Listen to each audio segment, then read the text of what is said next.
Les logements courte durée ont explosé ces 2 dernières années à Troyes. On vous explique pourquoi. En août dernier, plus de 800 offres étaient disponibles à la location. Comment expliquer cette croissance exponentielle?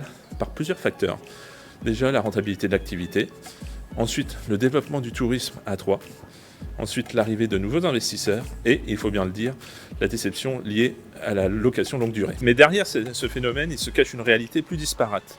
Il y a effectivement les propriétaires qui en achètent plusieurs biens et qui se professionnalisent d'une certaine manière, et les autres qui cherchent simplement un complément de revenus, notamment en louant une chambre ou une partie de leur résidence principale. Il y a aussi une autre réalité à prendre en compte dans le phénomène de location de courte durée à Troyes.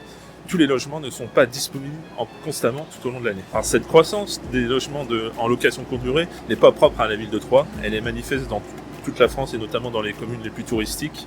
Des élus notamment essaient de juguler le phénomène parce qu'ils estiment que ça crée une pénurie de logements. C'est notamment le cas à Saint-Malo, où la municipalité a décidé d'installer des quotas d'achat de biens dans certains quartiers. Pour l'heure, Troyes n'en est pas encore à la régulation extrême. Elle a juste décidé en 2022 de mettre en place la déclaration de changement d'usage qui lui permet déjà d'avoir une visibilité sur le nombre de logements mis en location courte durée. Surtout, la ville de Troyes et les professionnels que nous avons pu interroger estiment que le marché local a atteint un plafond cet été. Certains propriétaires sont même revenus en arrière.